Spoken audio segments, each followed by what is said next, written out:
Warmly welcome to everyone.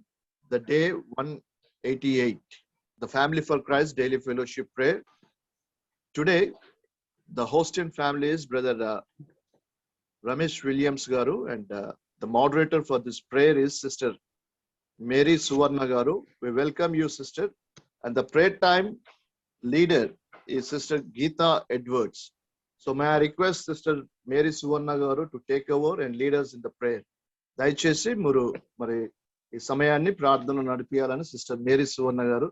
Pastor Ashirvadam గారు, praise lord, good to see you pastor గారు. Yeah, I welcome sister Suvarna గారు. Praise the lord అండి. Good evening all of you. అందరికి స్వాగతం తెలియజేస్తున్నాము. ఈ సాయంకాలము ఒక ప్రత్యేకమైన దినము. మన హోస్ట్ అంటే మన ప్రేయర్ లీడర్ గారు, ఈ ఫౌండర్ మిస్టర్ ఎడ్వర్డ్ గారిది ఈరోజు జన్మదినము. వారికి అందరూ ఒకసారి బ్రదర్ గారికి మనము విషెస్ తెలుపుదాము. అదే విధంగా పాస్టర్ ఆశీర్వాదం గారు ఉన్నారు మన దగ్గర. వారు బ్రదర్ కొరకు ప్రార్థన చేసి మన కూడికను స్టార్ట్ చేస్తారండి. First of all, I want to greet our dear brother Edward Samuel for his happy birthday. May the Lord bless you and keep you safe in all the departments. So we are praying for you every day, and may you be blessed in family and ministry, whatever you are doing. And let's pray for this meeting. Okay. Thank you so much, Jesus, Pastor. we want to thank you. We want to praise you, Lord, for the things that you are doing in our lives and through our lives, especially in the life of our dear brother, Edward Samuel. And thank you, Lord, for this prayer group. They are able to run and they are able to host. Tonight, Lord, we want to bring all our supplications before you, that please bless everyone who is participating in this prayer. And also we want to pray for his family. May they be blessed in and out, Lord. We want to commit them into your mighty hands. We want to see miracles happen, Lord. Lord, please bless them abundantly so that they will in return give you praise and thank you in their lives. We also want to pray that, Lord, the days to come, in the years to come, they will be fruitful in your ministry. Thank you for the services he is rendering to India Mission, Lord, as a whole. Lord, we want to pray that you will continue to use his talents in the ministry. And we also pray for this evening's meeting, that it will be a fruitful meeting and a blessed meeting in order to bring you glory and honor. And we want to praise you and thank you, Lord. We commit this evening into your hands. And we want to thank Sister Suvarna Mary for participating in our worship service today and also being with us in fellowship. We just praise you, Lord, for what you are doing in our lives and through our lives in the ministry. We want to, as a universal church, we want to worship and adore you. We give you all the glory and honor to you. We commit this evening's meeting into your hands. Please lead us and guide us and bless us, Lord, with your word. In Jesus' precious name we pray. Amen. Amen. Amen. Thank you, Reverend Ashirwadam Garu. That was a pleasant surprise you have given us. A wonderful prayer you have done for me. Thank you especially for that with our family. We just thank you, brother. As well, let me introduce Pastor Ashirwadam Garu, Reverend Ashirwadam Garu. Myself, we are of same age group. We have been brought up at same place all throughout childhood. And today, at Hyderabad, Pastor Garu is doing wonderful ministry, probably at Uppal area. Pastor has a church over there. మరి ఈ రోజు గొప్పగా మరి వారు మన మధ్యకు రావడము, ప్రార్థించడము, ప్రత్యేకించి నా గురించి ప్రార్థించడము. మరి అయ్యగారు, మీ ప్రార్థనలు మాకు కావాలి. బికాజ్ ముందున్న సంవత్సరాలు ప్రాముఖ్యమైనది నా జీవితంలో. ఇంతకన్నా మరి ముఖ్యంగా నేను ముందున్న సంవత్సరాలను నేను దేవుళ్ళు అడుగుచున్నాను. గొప్పగా మరి ఆయన శక్తిలో, ఆయన నడిపింపులో ముందుకెళ్ళి ఆయన పరిచర్యలో బలపరచాలని ప్రార్థించండి. మరొకసారి మీకు వందనాలు చెల్లిస్తున్నాను. So now I hand over this time to brother Ramesh Williams గారు. రమేష్ విలియమ్స్ గారు ఈస్ ఫ్రమ్ రాజమండ్రి.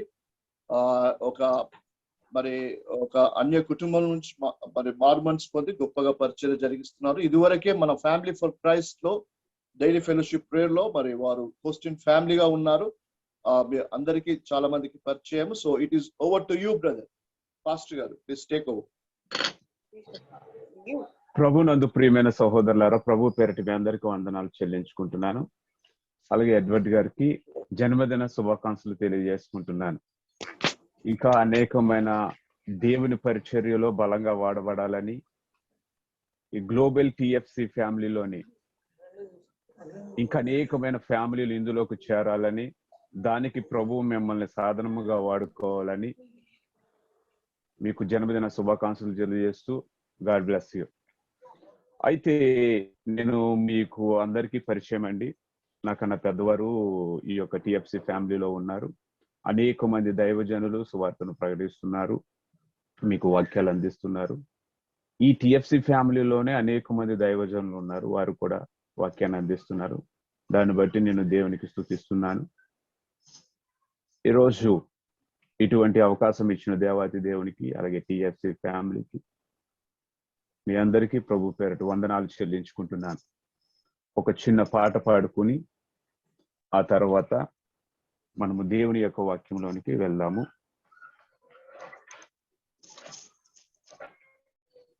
ఒక చరణం. వెండి బంగారాల కన్న భిన్నైనది యేసు ప్రేమ, నా యేసు ప్రేమ. వెండి బంగారాల కన్న భిన్నైనది యేసు ప్రేమ, నా యేసు ప్రేమ. లోక జ్ఞానమునకు మించిన ప్రేమ, లోక జ్ఞానమునకు మించిన ప్రేమ. లోకస్తులు ఎవ్వరు చూపలేని ప్రేమ, లోకస్తులు ఎవ్వరు చూపలేని ప్రేమ. యేసు ప్రేమ శాశ్వత ప్రేమ, యేసు ప్రేమ శాశ్వత ప్రేమ. హల్లెలూయా మహదానందమే, హల్లెలూయా మహదానందమే. వెండి బంగారాల కన్న మిన్నైనది యేసు ప్రేమ, నా యేసు ప్రేమ. లోకమునకు వెలుగైన ప్రేమ, ఈ లోకాన్ని జయించిన ప్రేమ. లోకమునకు వెలుగైన ప్రేమ, ఈ లోకాన్ని జయించిన ప్రేమ. నీకు బదులు మరణించిన ప్రేమ, చిరజీవము నీకొసగే ప్రేమ. నీకు బదులు మరణించిన ప్రేమ, చిరజీవము నీకొసగే ప్రేమ. యేసు ప్రేమ శాశ్వత ప్రేమ, యేసు ప్రేమ శాశ్వత ప్రేమ.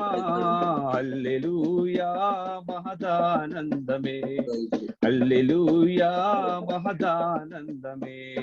వెండి బంగారాల కన్న మిన్నైనది యేసు ప్రేమ, నా యేసు ప్రేమ. హల్లెలూయా. ప్రభునందు ప్రియమైన సహోదరులారా, ప్రభు పేరిట మీ అందరికి వందనాలు చెల్లించుకుంటున్నాను. నేను ఈ వాక్య ధ్యానము చేయాలని ప్రార్థన చేసినప్పుడు పరిశుద్ధాత్మ దేవుడు ఈ వాక్యాన్ని నా హృదయంలో ఉంచాడు. అయితే కొన్ని పెయింటింగ్స్ ద్వారా మీకు క్లుప్తంగా తెలియజేయాలని ఆశ కలిగి ఉన్నాను. మనము రోమ రాసిన పత్రిక 8వ అధ్యాయంలో చూసినట్లయితే, అక్కడ 9-10లో చూసినట్లయితే, ఎవరైనాను క్రీస్తు ఆత్మ లేని వాడైతే వాడు ఆయన వాడు కాడని దేవుని వాక్యం సెలవిస్తుంది. మనము దేవుని యొక్క ఆత్మను పొందాలి. ఎవరైతే దేవుని యొక్క ఆత్మ పొందుతారో వారు దేవుని బిడ్డగా తీర్చబడుతున్నారు. అయితే ఈ లోకంలోని కొన్ని ఆత్మలు ఉన్నాయి. వారు ఎలా పిలుచుకుంటారంటే ఈ ఆత్మలను దైవాత్మ కింద, దివ్యాత్మ కింద, జీవాత్మ కింద, పరమాత్మ కింద పిలుచుకుంటారు. అయితే ఈ లోకానికి తెలియనిది, క్రైస్తవుల బిడ్డలకు తెలిసేది ఒక ఆత్మ ఉంది. అదే పరిశుద్ధాత్మ. అందుకనే దేవుడు ఏం చేస్తున్నాడంటే ఈ పరిశుద్ధాత్మను మనకి ఇస్తున్నాడు.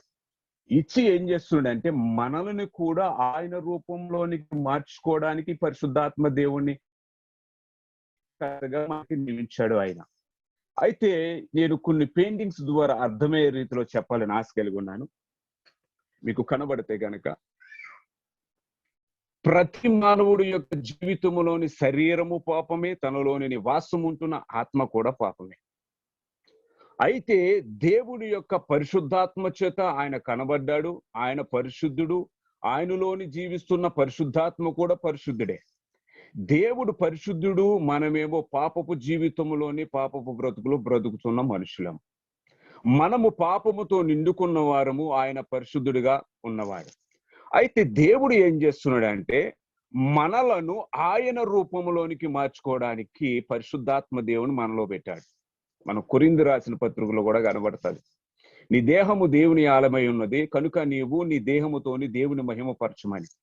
పరిశుద్ధాత్మ దేవుడు మనలోని నివాసం ఉండడం ద్వారా వచ్చే లాభాలు ఏంటంటే పాపపు శరీరముతో ఉన్న మనము దేవుని యొక్క స్వభావంలోనికి మారడానికి దేవుడు మనలోని పరిశుద్ధాత్మను ఉంచాడు. అయితే మనము పరిశుద్ధాత్మను ఎలా పొందుకుంటాము? రెండవదిగా దేవుని ఆత్మ మనలో ఉందని మనకు ఎలా తెలుస్తుంది? మూడవదిగా దేవుని ఆత్మ మనలోని పరిపూర్ణంగా ఎలా మారుతుంది? ఈరోజు ఈ 3 పాయింట్ల గురించి మనం ధ్యానం చేద్దాం. మొట్టమొదటిగా దేవుని ఆత్మ మనం ఎలా పొందుతాము? అసలు దేవుని ఆత్మ మనలో ఉందని మనకు ఎలా తెలుస్తుంది? మూడవదిగా దేవుని ఆత్మ మనలోని పరిపూర్ణం ఎలాగవుతుంది అనే దాని గురించి ఈరోజు మనం ధ్యానం చేద్దాం.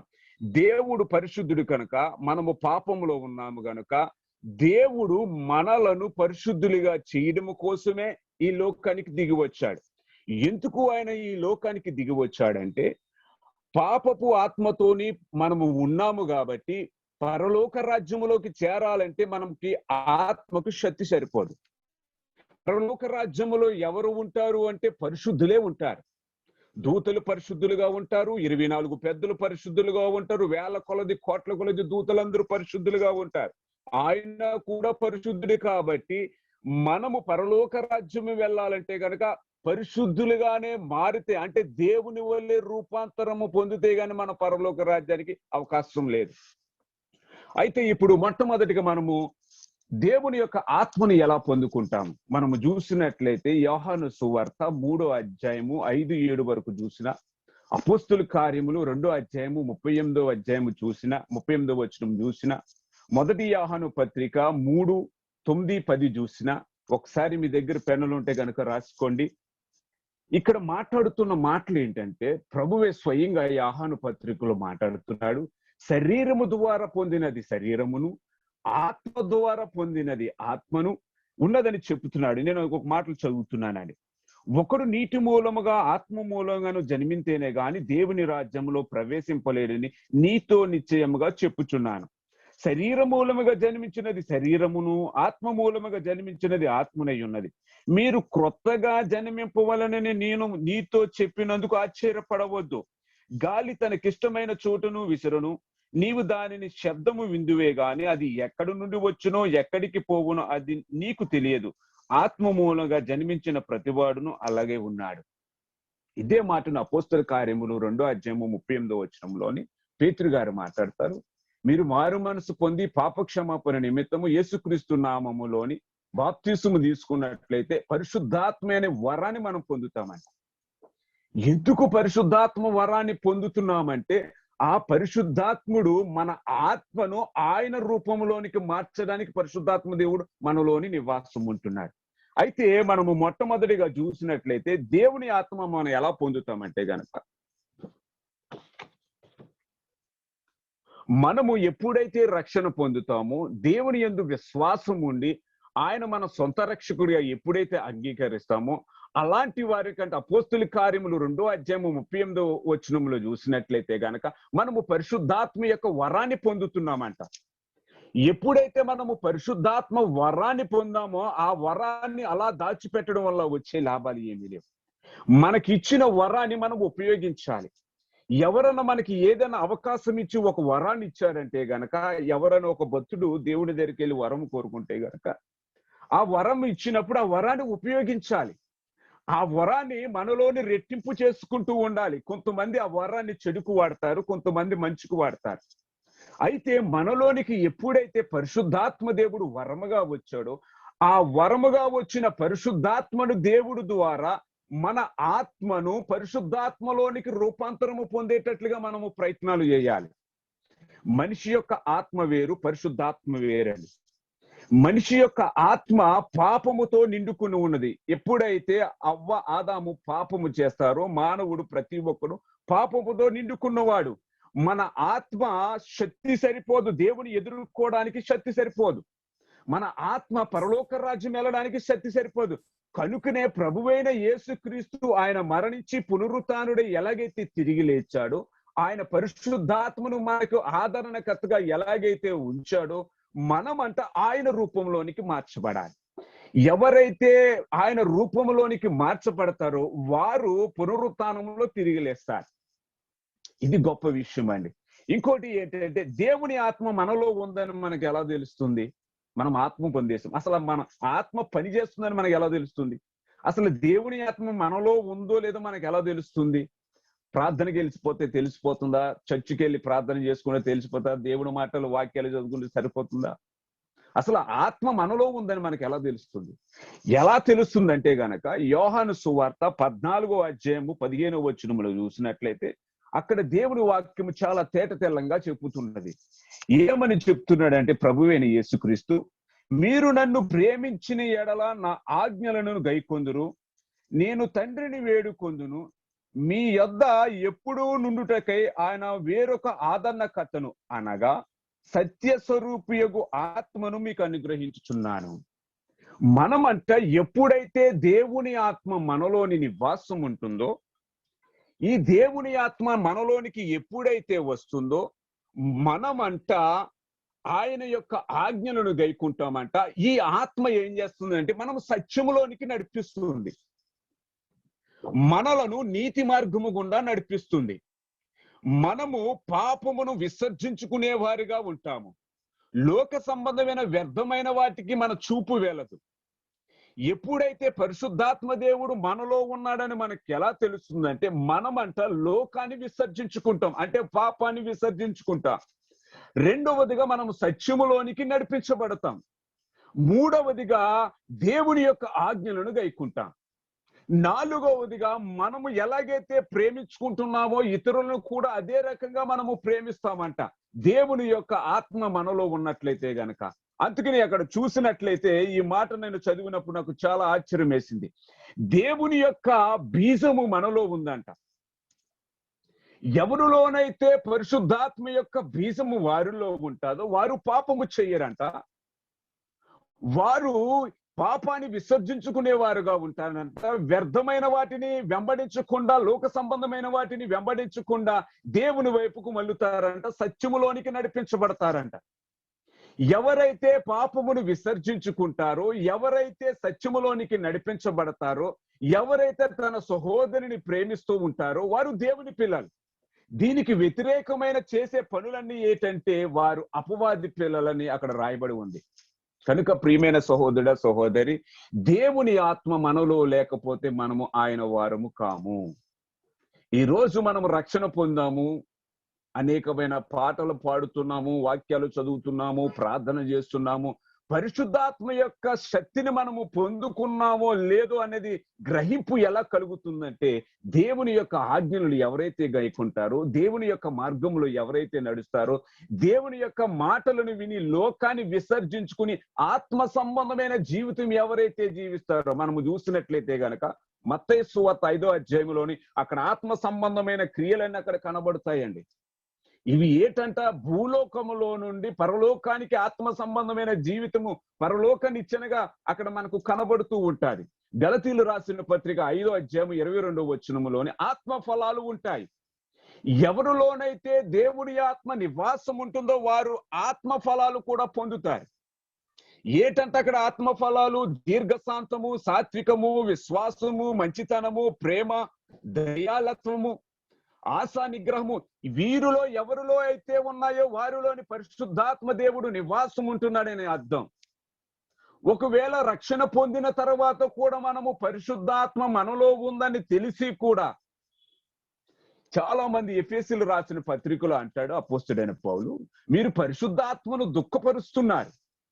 ఎలా దుఃఖపరుస్తున్నామంట? 3వ అధ్యాయము 18-20 వచనంలో చూసినట్లయితే గనక, ఎఫెసీయులు రాసిన పత్రిక క్షమించండి 4:30లో చూసినట్లయితే పరిశుద్ధాత్మను దుఃఖపరుస్తున్నామంట. ఎలా దుఃఖపరుస్తున్నామంట? దుష్ట కార్యములు చేయడం వల్ల, కోపపడడం వల్ల, అసూయపడడం వల్ల, స్వార్థముతో నిండుకొనడం వల్ల, ధనాపేక్ష కలిగిన వారి వలె ఉండడం వల్ల, ఆశా నిగ్రహము లేకపోవడం వల్ల మనము పరిశుద్ధాత్మను దుఃఖపరుస్తున్నామంట. అందుకనే మనలోని ఆత్మ నివాసం ఉందని మనకే తెలిసిపోతుంది. ఎప్పుడైతే మనము పాపాన్ని విసర్జిస్తాము, సత్యములోనికి మనము నడిపించబడతాము, దేవుని యొక్క మార్గములోనికి మనము నడిపించబడుతున్నాము, అప్పుడు మనము పాపపు యొక్క ఆత్మలో నుండి పరిశుద్ధాత్మ యొక్క సన్నిధానములోనికి మనము రూపాంతరము పొందుతున్నామని మనకు అర్థమైపోతూ ఉంటది. ఇంకోటి ఏంటంటే, దేవుని ఆత్మ మనలోని పరిపూర్ణం ఎలాగా మారుతుంది? దేవుని యొక్క ఆత్మ మనలోనికి పరిపూర్ణంగా మారాలంట. ఫిలిప్పీయులు రాసిన పత్రిక ఒకసారి చూద్దాం. ఫిలిప్పీయులు రాసిన పత్రిక 3వ అధ్యాయము 21వ వచనం. ఇక్కడ రాయబడిన మాట ఏంటంటే, సమస్తమును తనకు లోపరచు కొనజాలని శక్తిని బట్టి ఆయన మన దీన శరీరమును తన మహిమ గల శరీరమునకు సమరూపము గలదానిగా మార్చును. ఇంకొక మాట చూద్దాం. ఎఫెసీయులు రాసిన పత్రిక 4వ అధ్యాయము 24వ వచనం. 4వ అధ్యాయము ఎఫెసీయులు రాసిన పత్రిక 4వ అధ్యాయం 24వ వచనం. నీతియు యథార్థమైన భక్తి గలవారమై దేవుని పోలికగా సృష్టింపబడిన నవీన స్వభావమును ధరించుకొనవలెను. దేవుని వాక్యం ఏమని సెలవిస్తుందంటే, మనమంతా దేవునిలోని సృష్టింపబడిన వారం. దేవుని బిడ్డలుగా మనము మార్చబడాలంటే గనక, మన ఆత్మ పరలోక రాజ్యములో చేర్చబడాలంటే గనక మనము దేవుని పోలికలోనికి మార్చబడాలి. ఎప్పుడైతే మనము ఈ స్థితిలో నుండి ఈ స్థితిలోనికి, ఈ స్థితిలో నుండి ఈ స్థితిలోనికి ఎప్పుడైతే మనము రూపాంతరము చెందుతామో దేవుని పోలికలోనికి మార్చబడతాము. ఈ ప్రక్రియ అనేది ఒక రోజులో జరిగిపోయేది కాదండి. మనము ప్రతి దినము మెట్టు మెట్టు మెట్టు మెట్టు ఎక్కుకుంటూ ఉన్నతమైన స్థానంలోనికి వెళ్ళాలి, కానీ మెట్టు మెట్టు దిగిపోతూ దిగజారిపోయి భ్రష్టత్వంలోకి వెళ్ళిపోకూడదు. క్రైస్తవుడి జీవితం అనేది ప్రతిరోజు పశ్చాత్తాపమే. క్రైస్తవుడి జీవితంలోని ప్రతిరోజు పాప క్షమాపణే. క్రైస్తవుడి జీవితంలోని ప్రతిరోజు మారు మనసే. క్రైస్తవుడి జీవితంలోని ప్రతిరోజు పాపాలు ఒప్పుకోవడమే. ఇదే పరివర్తనం చెందడం అంటే, ఇదే రూపాంతరము చెందడం అంటే. కనుక మనము దేవుని యొక్క పోలికలోనికి మార్చబడాలి, దేవుని యొక్క రూపములోనికి మార్చబడాలి. అంటే మార్చబడడం అంటే దేవుడు ఏ మచ్చ లేకుండా, ఏ కలంకమును లేకుండా శుద్ధుడిగా ఎలాగైతే ఈ లోకంలో జీవించాడో, దోషారహితుడిగా ఈ లోకంలో ఎలాగైతే జీవించాడో, న్యాయవంతుడిగా ఈ లోకంలో ఎలాగైతే జీవించాడో, నీతిమంతుడిగా ఎలాగైతే జీవించాడో, పవిత్రుడిగా ఈ లోకంలో ఎలాగైతే జీవించాడో, మనము కూడా అదే రకంగా రూపాంతరము పొందాలి. అందుకనే రోమరాసిన పత్రిక 8వ అధ్యాయంలో అంటాడు, రోమరాసిన పత్రిక 8వ అధ్యాయము, ఈ మాట చదివినప్పుడు నాకు చాలా ఆశ్చర్యం వేసిందండి. రోమా రాసిన పత్రిక 8వ అధ్యాయము ఇక్కడ మాట్లాడుతున్నాడు 11వ వచనం. మృతులలో నుండి యేసును లేపిన వాని ఆత్మ మీలో నివసించిన ఎడల, మృతులలో నుండి క్రీస్తు యేసును లేపిన వాడు చావునకు లోనైన మీ శరీరమును కూడా మీలో నివసించుచున్న తన ఆత్మ ద్వారా జీవింపచేయును. ఎంత గొప్ప మాట చూడండి. మృతులలో నుండి ప్రభువైన యేసుక్రీస్తు ఎలా లేపాడంట దేవుడు? ఆయన ఏ మచ్చ లేకుండా ఉన్నాడు కాబట్టి, ఏ కలంకము లేకుండా ఉన్నాడు కాబట్టి, శుద్ధుడిగా ఉన్నాడు కాబట్టి, దోషారహితుడిగా ఉన్నాడు కాబట్టి, నిర్దోషిగా ఉన్నాడు కాబట్టి, న్యాయవంతుడు కాబట్టి, నీతిమంతుడు కాబట్టి, ఆయనలోని పాపముందని ఎవడైనా నాలో పాపముందని నిరూపించగలడని ఆయన సవాలు విసిరాడు కాబట్టి, ఆయన పరిశుద్ధుడు కాబట్టి, దేవుని యొక్క ఆత్మ మనిషి రూపంలో ఉన్న ప్రభువైన యేసుక్రీస్తును మృతులలో నుండి ఎలాగైతే పునరుత్థానమై తిరిగి లేచిందో, మనలో కూడా దేవుని యొక్క ఆత్మ పరిపూర్ణము చెందితే గనక, రూపాంతరము మనము ఆ స్థితిలోనికి వెళ్ళిపోతే గనక మనము కూడా ఎలా మార్చబడాలంటే ప్రభువైన యేసుక్రీస్తు ఎలాగైతే మార్చబడ్డాడో మనము కూడా అదే రకంగా మార్చబడాలి. మీకు ఉదాహరణకు చెప్పాలంటే స్టెఫన్ గురించి మాట్లాడాలి. స్టెఫన్ని మత ఛాందస్సులు అక్కడ ఎక్కువ మంది ఉండి ఆయన పట్టేసుకుంటారు. పట్టేసుకున్నప్పుడు ఆయన సమాజ మందిరానికి తీసుకొచ్చి ఆయన అప్పగించినప్పుడు అక్కడున్న ప్రజలంతా స్టెఫన్ చూస్తాడంట. స్టెఫన్ ఎప్పుడైతే చూస్తారో ఆ స్టెఫన్ యొక్క ముఖము చూడగానే వారందరికీ దేవదూతల రూపంలో కనిపిస్తాడంట. ఎందుకు అలా కనిపించాడంటే స్టెఫను పరిశుద్ధాత్మలోని పరిపూర్ణుడైపోయాడు. సంపూర్ణముగా దేవుని యొక్క రూపంలోనికి మార్చబడిపోయాడు. ఎప్పుడైతే సంపూర్ణముగా దేవుని యొక్క రూపంలోనికి మార్చబడ్డాడో అప్పుడు స్టెఫను ఆకాశం వైపు కన్నులెత్తి చూస్తే ఆకాశము తెరవబడిందంట. అక్కడ ప్రభువైన యేసుక్రీస్తు దేవుని యొక్క కుడి వైపున నిలిచి ఉండటం స్టెఫను చూశాడు దర్శనమందు. ఎందుకు అలా చూడగలిగాడంటే స్టెఫనులోని పరిశుద్ధాత్మ పరిపూర్ణమైపోయింది. మనలో కూడా పరిశుద్ధాత్మ దేవుడు పరిపూర్ణమైన స్థితిలోనికి వచ్చేస్తే గనక మనము కూడా అటువంటి దర్శనాలు చూడగలము. ఎవరిలోనైతే పరిశుద్ధాత్మ దేవుడు పరిపూర్ణతలోనికి వస్తారో వారు చేస్తున్న పరిచర్య అంతా సమృద్ధిగా ఆశీర్వదించబడతాదంట. మనం చూసినట్లయితే అనేక మంది భక్తులు పరిశుద్ధాత్మ చేత నింపబడి గొప్ప పరిచర్యలు జరిగించారు. ఎప్పుడైతే మనము పరిశుద్ధాత్మలోని పరిపూర్ణతలోనికి వస్తామో లోక సంబంధమైన మనం అసహించుకుంటాం. లోక సంబంధమైన ధనాన్ని మనం అసహించుకుంటాం. లోక సంబంధమైన పోగడలను మనం అసహించుకుంటాం. ఎందుకు అంటే గనక లోకనాథుడు ఎవడంటే అపవాది. మనకి విరోధి అపవాది, మనకి శత్రువు అపవాది. అపవాది సంబంధికులు ఎప్పుడు అపవాది ఎలాగైతే ప్రవర్తిస్తారో అలాగే ప్రవర్తిస్తారు. దేవుని యొక్క సంబంధులు, దేవుని యొక్క బిడ్డలు దేవుడు ఎలాగ ప్రవర్తించారో అలాగే ప్రవర్తిస్తారు. అందుకనే ప్రభువైన యేసుక్రీస్తుగా అపవాది వచ్చి మత్తయి సువార్త 4వ అధ్యాయంలో శోధిస్తాడు. అక్కడ దేవుడి వాక్యం ఏమని సెలవిస్తుందంటే దేవుణ్ణి అపవాది శోధించలేడు. ఇది వాస్తవం. అయితే అపవాది ఎందుకు దేవుడిని శోధించాడా లేకపోతే ఎవరిని శోధించాడు అని చూస్తే గనక దేవుడు ఏదైతే ఒక పక్కన మానవ రూపంలో ఉన్నాడో, ఒక పక్కన దేవుని యొక్క స్వభావం కలిగి ఏకమై ఉన్నారో, మానవ రూపంలో ఉన్న మనిషి ఎవరైతే యేసు ప్రభువుగా ఈ లోకంలోకి వచ్చాడో మానవుడిగా, ఆ మానవుని అపవాది శోధిస్తున్నాడు. అందుకని మనం చూసినట్లయితే అక్కడ ఏమని కనబడుతుందంటే దేవుడు 40 దినాలు ఉపవాసం ఉండి ఆకలి కొని తరువాత అపవాది వచ్చాడంట. ఆయనకి ఆలోచన వచ్చింది, ఆకలిస్తుంది. ఇది చనువుగా తీసుకుని వాడు ఏం చేశాడంటే వాడు దేవుని ముందుకు వచ్చాడు. మన జీవితంలో కూడా అంతేనండి. మన ఆత్మ ఎదుగుదల లేకుండా ఉండడం కోసము పరిశుద్ధాత్మ చేత మనము నింపబడిన మనము దినదినము దేవునిలోనికి ఏకమైపోతామేమన్న భయముతోటి అపవాది ఏం చేస్తాడంటే మనకు అనేకమైన ఆశలను మన ముందు పెడుతూ ఉంటాడు. మనం ఏం చేస్తామంటే ఈ బాధలు పడలేక, ఈ శ్రమలు పడలేక, ఈ కష్టాలు పడలేక, దేవునితో మనం ఈదలేక, ఆయన మార్గంలోని ఇరుకైన మార్గంలోని నడవలేక కొన్ని సార్లు మనము పడిపోతూ ఉంటాం. ఇలా పడిపోయినప్పుడు మనము మన ఆత్మను వాడు ఏం చేస్తాడంటే భ్రష్టత్వంలోనికి తీసుకెళ్ళిపోతాం. అందుకు అపోస్తలుడైన పౌలు అంటారు, మీ ఆత్మలను ఆర్పకుడి. మనం ఆర్పేసుకుంటున్నామంటండి మనం ఆత్మను. అందుకునే దేవుడు ఎంత గొప్ప దేవుడు అంటే నిజంగా చెప్పాలంటే ప్రభువైన యేసుక్రీస్తు మన జీవితంలో ఎంత గొప్ప కార్యాలు జరిగించాడంటే మనము పరలోక రాజ్యములోనికి మన ఆత్మ ద్వారా వెళితే ఆ మహిమను, ఆ వెలుగును మన ఆత్మ తట్టుకోలేదు.